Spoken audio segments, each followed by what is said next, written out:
All right. So ever wish you could just walk into like any situation anywhere and just navigate English like a total pro? Well, today we're going to make that wish a reality, I think. Yeah. We are diving deep, into these excerpts from everyday English sentences for practice. Okay. But we're not just skimming the surface here. Right. We are going to pull out the phrases that'll help you sound supernatural and confident, whether you are traveling, socializing, just leveling up your English game, whatever. You know what I find really interesting about this source? What's that? It doesn't just throw a bunch of words at you. Yeah. It uses these dialogues and shows how these phrases actually play out, in real life conversations. Right. Like instead of just saying, here's a list of ways to ask for directions, we get to actually see how someone might actually ask and like what the response might be. Exactly. It's so much more helpful that way. Yeah. Like having a personal language coach. I like that. And speaking of personal, the source introduces us to Jake, who is learning English with Emily. Ah, yes. Jake. Have you met Jake? Yeah, Jake is like the voice of every language learner out there. Yeah. He stumbles, he overthinks things, he even gets embarrassed sometimes. Well, and that just makes his journey so relatable, especially when he gets to that part about, being polite without sounding awkward. oh, yeah. That's a big one. I remember when I was first learning another language, I was so focused on just getting the basic words out that I totally forgot about the subtle ways to be polite. It's easy to do. Yeah. The source really emphasizes that, though, doesn't it? It does, and for good reason. Politeness can be so tricky, especially, across cultures. Yeah. It's not just about saying please and thank you. It's about understanding these nuances of phrasing and tone that convey respect and help you avoid misunderstanding. Totally. Like if you're in a crowded market and need to get someone's attention, instead of just blurting out, where's the bathroom? Oh, gosh. What could you say that would be more likely to get a friendly response? You could try something like, excuse me, could you please tell me where the restroom is? Much better. Do you see the difference there? Totally. Adding, excuse me, at the beginning acknowledges that you're interrupting their day. Right. And then using, could you please tell me, softens the request and just makes it more polite. It shows you respect their time and effort. Exactly. And even a simple phrase like, could you repeat that, can become much more polite if you add a, sorry, I didn't understand before it. Oh, that's good. Because it acknowledges that the miscommunication might be your fault, not theirs. Right. And that makes them more likely to help you out. It also, I guess, takes the pressure off of you as the learner because you're acknowledging you're still learning and that's okay. Right. But I'm curious, does it ever go too far? Like, is it possible to be too polite in English? That's a great question. And it really depends on the context and the culture that you're in. Oh, okay. In some situations, being overly formal can actually come across as insincere or even sarcastic. Oh, wow. But I think this source does a good job of striking a balance. Yeah. It's providing these phrases that are polite without being stiff or unnatural. What are some examples that stand out to you? Well, I love how Jake asks for things. Oh yeah, how does he do it? Like, instead of just saying, I want coffee, he'll say, can I have a cup of coffee, please? Okay, yeah. It's still direct, but the can I and please make it a request rather than a demand. And that subtle difference can make you so much more likable. Oh, really? It shows that you are considerate of the other person and you value their cooperation. Yeah. I remember reading a study that showed how using polite language actually increases your persuasiveness. It's like a secret weapon in getting people to say yes. Ah. Maybe we should add that to our list of takeaways. Politeness, your secret superpower. But speaking of persuasion, let's move on to another key skill. Asking for and giving information. Ah, yes. This section is like a mini survival guide, especially for those times when you find yourself in unfamiliar territory. Imagine you're in a new city and you need to find the train station.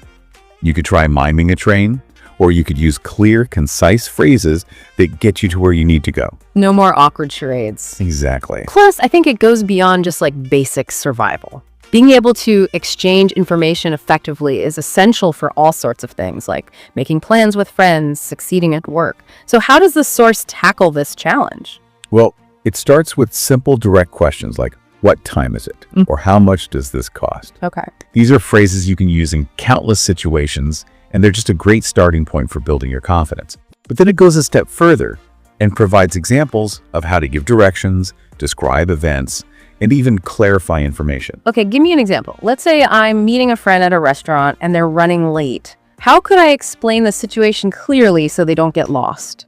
You could say something like, the restaurant is called the Corner Cafe, and it's on the second floor of the building across from the park. Notice how that gives them multiple points of reference, making it easy to find, even if they're not familiar with the area. That makes so much sense. It's almost like painting a picture with words.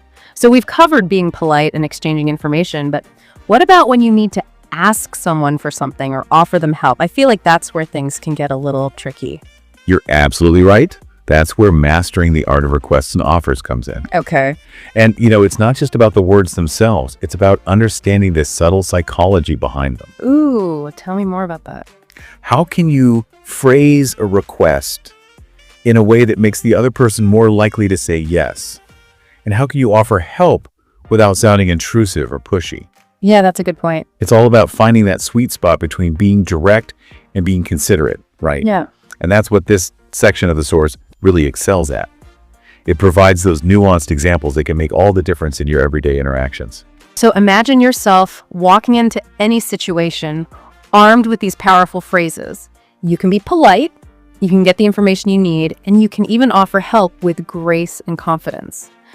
But what about those times when you want to talk about more than just like the practical stuff? What about expressing your opinions, your feelings, your unique personality?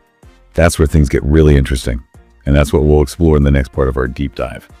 It's one thing to be able to, order a coffee or ask for directions, but to truly connect with people in English, you need to be able to share your thoughts and feelings. Right. Because nobody wants to be that person who can only talk about the weather or, what they had for breakfast. I remember when I was learning, I'd get so frustrated when I wanted to join a deeper conversation, but just didn't have the vocabulary or the confidence. It's like you were stuck in the shallow end of the language pool, watching everyone else dive into those deeper, more meaningful conversations. Exactly.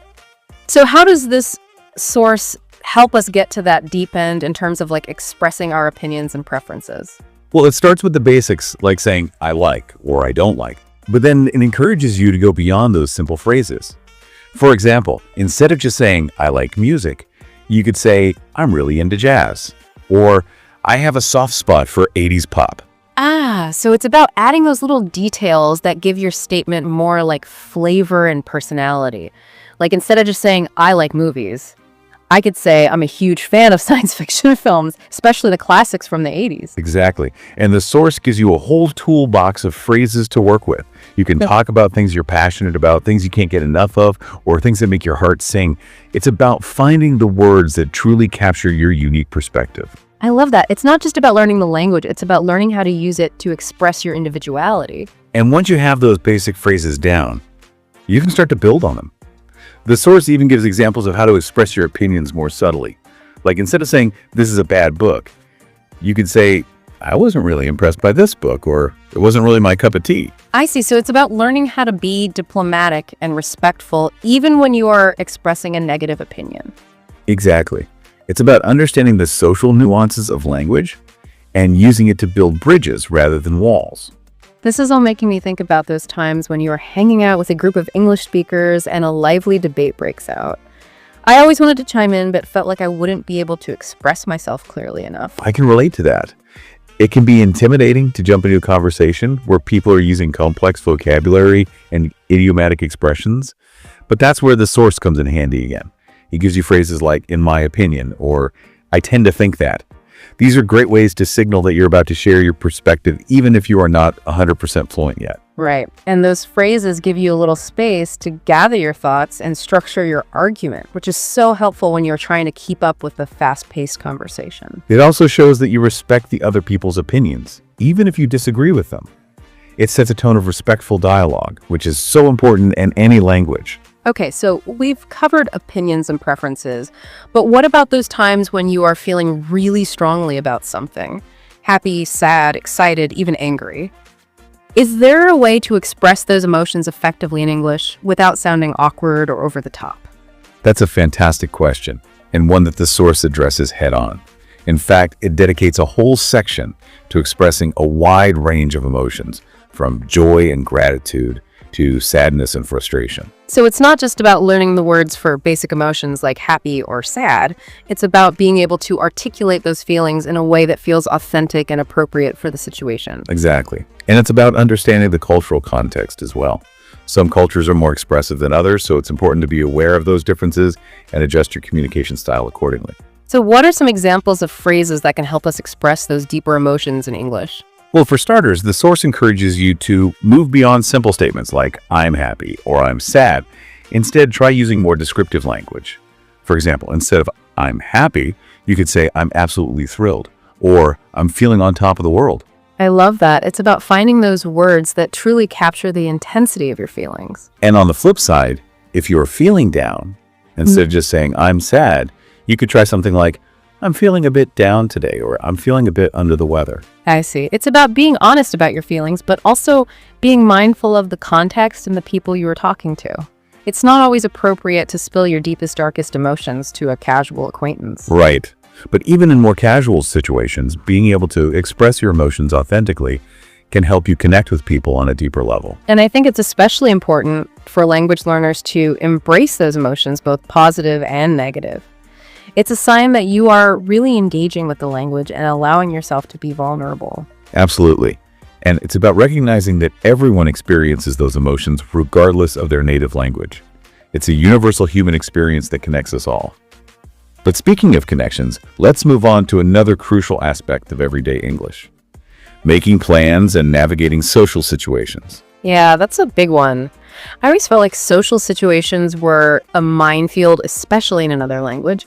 Like, how do you invite someone to do something without sounding awkward or pushy? Or how do you politely decline an invitation without offending anyone? It's a delicate dance, for sure. But that's where this source really shines. It provides a whole arsenal of exactly. And if you need to decline invitation, you can use phrases like, I'm so sorry, but I already have plans, or I'd love to, but I'm swamped with work this week. These are polite ways to decline without making it seem like you're rejecting the person. I see. It's about finding that balance between being honest and being considerate. But what about those times when you are in a group setting and you want to join a conversation or make a suggestion? I always felt shy about interrupting or steering the conversation in a new direction. I get it. It can be tricky to navigate those group dynamics, especially in a new language. But the source gives you some helpful tools for that too. For example, you can use phrases like, if I could just add something, or that reminds me of, to smoothly transition into the conversation. I'm noticing a pattern here. It's like all these phrases are little keys that unlock different doors in the world of English communication. We've talked about expressing opinions, sharing emotions, and navigating social situations, but there's still one more area I'd like to explore. Those real-world scenarios that can sometimes feel like a language test, like ordering food at a restaurant or asking for help in a store. Ah, yes. Those everyday interactions that can sometimes feel surprisingly stressful when you are still learning the ropes. But don't worry, this source has got you covered. So how does it prepare us to handle those situations with confidence? I remember those early days of fumbling through menus and trying to explain what I wanted, feeling like all eyes were on me. It's a common experience, believe me. Nah. But the source breaks down these scenarios into manageable chunks, providing specific phrases and vocabulary for different situations. Okay, walk me through an example. Let's say I'm at a restaurant and I need to ask for something that's not on the menu. I always get nervous about customizing my order. Well, first of all, remember that most restaurants are happy to accommodate reasonable requests. And to make things smoother, you can use phrases like, could I please have item without ingredient? Or, is it possible to get item with sauce on the side? Right, being specific and polite goes a long way. And what if I have a question about something on the menu? I always feel awkward asking too many questions. Don't be shy. It's perfectly fine to ask for clarification. You can use phrases like, excuse me, could you tell me a little more about dish? Or, what's the difference between dish 1 and dish 2? Those are great.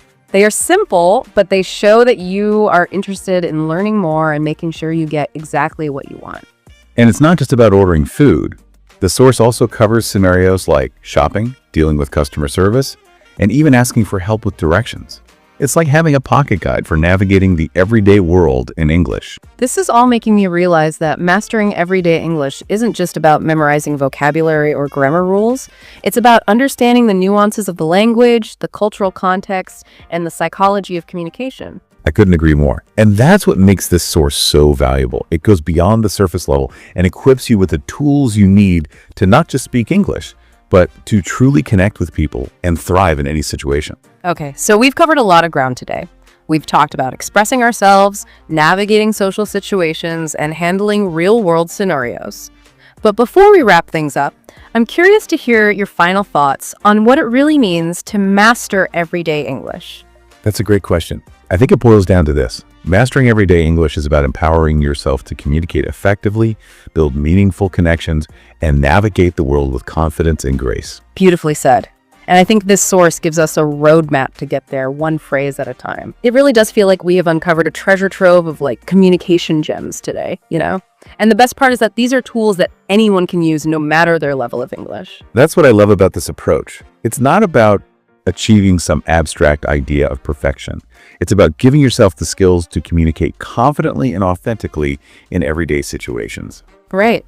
And I think that's a really empowering message for language learners. It's not about waiting until you are fluent to start using your English. Right. It's about diving in, making mistakes, and learning as you go. Exactly. Every conversation, every interaction is an opportunity to practice and grow. Yeah. And even those moments where you stumble or feel a bit lost can be valuable learning experiences. Speaking of feeling lost, I remember this time when I was traveling in a foreign country, and I totally blanked on how to ask for directions. Oh, no. I ended up just pointing at a map and making vague gestures, hoping for the best. I think we have all been there at some point, but that's the beauty of having these phrases in your back pocket. They give you a sense of control and confidence, knowing that you can navigate those situations with ease. It's like having a linguistic safety net. I like that. And I think that feeling of confidence can really snowball. The more you use your English, the more comfortable you become, and the more opportunities open up to connect with people and experience the world in a whole new way. Absolutely. It's a virtuous cycle. And it's never too late to start. Whether you are a complete beginner or you've been studying English for years, there's always something new to learn and discover in this language. So true. And I think this source is a fantastic reminder that language learning isn't just about textbooks and grammar drills. It's about connecting with people, sharing experiences, and expressing yourself in a way that feels authentic and engaging. Well said. It's about embracing the journey and enjoying the ride. And remember, even native English speakers make mistakes. It's all part of the beauty and complexity of language. So to wrap up this deep dive, I want to challenge our listeners with a question. What everyday English situation feels the most approachable to you now after exploring these practical phrases? Think about those scenarios that used to feel intimidating or overwhelming. Maybe it's striking up a conversation with a stranger, ordering food with confidence, or expressing your opinions in a group setting. Which door are you ready to open with your newfound linguistic keys? And remember, the journey to fluency isn't about reaching some distant destination. It's about taking those small steps, embracing those everyday interactions, and celebrating those little victories along the way. And most importantly, have fun with it. Language learning should be a joyful and enriching experience, not a chore. So go out there and speak English with confidence. You got this. And hey, if you ever need a refresher on those essential phrases or want to explore more facets of this fascinating language, you know where to find us. Until next time, happy language learning.